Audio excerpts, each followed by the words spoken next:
السلام علیکم ورحمۃ اللہ وبرکاتہ۔ اعوذ باللہ السمیع العلیم من الشیطان الرجیم من ہمزہ ونفخہ ونفثہ۔ سورہ بقرہ کی آیت نمبر 2۔ یہ وہ کتاب ہے جس میں کوئی قسم کا کوئی شک و شبہ نہیں، یہ متقیوں کے لیے ہدایت ہے۔ آیت مذکورہ کے معنی یہ ہے کہ یہ وہ کتاب ہے جس میں کوئی شک نہیں، یہ کتاب متقیوں ڈرنے والوں کے لیے ہدایت ہے۔ قرآن مجید اللہ تعالیٰ کی کتاب ہے، اللہ ذو جلال والاکرام کا کلام ہے، اس کے کلام الہی ہونے میں کوئی شبہ نہیں۔ اللہ تعالیٰ فرماتا ہے سورہ الف لام میم السجدہ کی آیت نمبر 2 میں، اس میں کچھ شک نہیں کہ اس کتاب کا نزول رب العالمین کی طرف سے ہے۔ آگے اللہ رب العالمین فرماتا ہے سورہ یونس کی آیت نمبر 37 میں، یہ قرآن ایسی چیز نہیں کہ اللہ کے علاوہ کوئی اس کو بنا سکے، بلکہ یہ تو پہلے آنے والی کتابوں کی تصدیق کرتا ہے، شریعت الہی کے مسائل کو علیحدہ علیحدہ بیان کرتا ہے، اس کے رب العالمین کی طرف سے نازل ہونے میں کوئی شبہ نہیں۔ آگے اللہ رب العالمین فرماتا ہے سورہ بقرہ کی آیت نمبر 158 میں، رمضان وہ مہینہ ہے جس میں قرآن اتارا گیا، جو تمام لوگوں کو سیدھا راستہ بتاتا ہے، لیکن سیدھے راستہ پر چلا کر منزل مقصود تک پہنچانے کے لحاظ سے قرآن مجید صرف ڈرنے والوں کے لیے ہدایت ہے۔ آگے اللہ رب العالمین فرماتا ہے سورہ آل عمران کی آیت نمبر 138 میں، یہ قرآن لوگوں کے لیے بیان ہے، یعنی ہدایت کے راستہ کو واضح کرتا ہے، اور متقیوں کے لیے ہدایت اور نصیحت ہے، یعنی متقی لوگ ہی اس سے ہدایت اور نصیحت حاصل کرتے ہیں۔ آگے اللہ رب العالمین فرماتا ہے سورہ الحاقہ کی آیت نمبر 48 میں، بے شک یہ قرآن متقیوں یعنی ڈرنے والوں کے لیے نصیحت ہے۔ یہاں یہ اشکال پیدا ہوتا ہے کہ قرآن مجید تمام لوگوں کو صحیح راستہ پر چلا کر منزل مقصود تک کیوں نہیں پہنچاتا؟ ڈرنے والے تو خود ہی سیدھے راستہ پر آ جاتے ہیں، ان کو سیدھے راستہ پر چلانا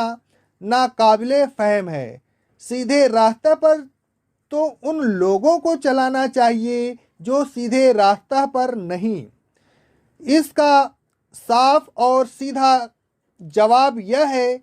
کہ ڈر کے بغیر کسی خطرہ سے نجات تقریباً ناممکن ہے۔ اس کو مندرجہ ذیل مثالوں سے سمجھیے۔ پہلی مثال ہے، فرض کیجئے ایک مسافر سفر کر رہا ہے، اس کے لیے منزل مقصود تک پہنچنے کے لیے 2 راستے ہیں، ایک راستہ بے خطر اور دوسرا پر خطر ہے۔ بے خطر راستہ سلامتی کا راستہ ہے، اس راستہ پر کسی شیر وغیرہ کا کوئی خطرہ نہیں۔ پرخلاف اس کے پر خطر راستہ پر شیر بیٹھا ہوا ہے یا اس کے بیٹھا ہونے کا احتمال ہے، تو اگر وہ مسافر پھر ذی عقل ہے اور وہ شیر سے ڈرتا ہے تو کبھی اس راستے سے نہیں جائے گا جس پر شیر بیٹھا ہوا ہے، یا شیر کے بیٹھا ہونے کا احتمال ہے، یعنی شیر کا اس راستہ پر ہونا یقینی ہو یا مشکوک ہر حال میں شیر سے ڈرنے والا اس راستہ کو اختیار نہیں کرے گا۔ اس راستہ سے بچ کر وہ سلامتی کا راستہ اختیار کرے گا، خواہ وہ راستہ دشوار گزار ہی کیوں نہ ہو۔ اور اگر وہ سخت شیر سے نہیں ڈرتا تو وہ پرخطر راستہ پر چلا جاتا ہے اور شیر کا نوالا بن جائے گا، یا بالکل اسی طرح جو شخص اللہ رب العالمین سے ڈرتا ہے وہ کبھی اس راستہ کو اختیار نہیں کرے گا جس پر چل کر وہ غضب الہی میں گرفتار ہو کر ہلاک ہو جائے اور پھر سخت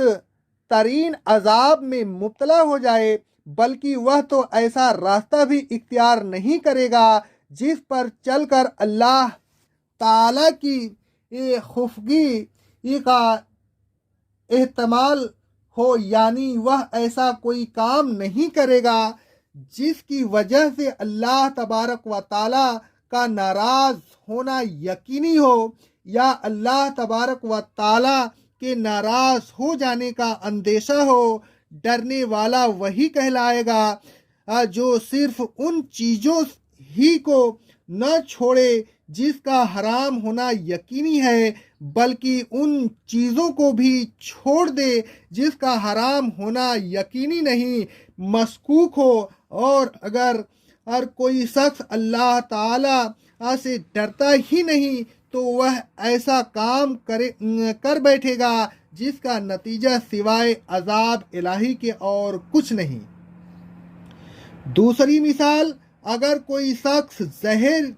کی تاثیر سے ڈرے تو یقیناً وہ زہر کھا کر اپنے آپ کو ہلاک کر لے گا، لیکن جو شخص زہر کی تاثیر سے ڈرتا ہے وہ زہر کبھی نہیں کھائے گا، بلکہ اگر اس کے ہاتھ میں 2 پڑیاں ہو، ایک شکر کی اور ایک زہر کی، اور اسے یہ نہ معلوم ہو کہ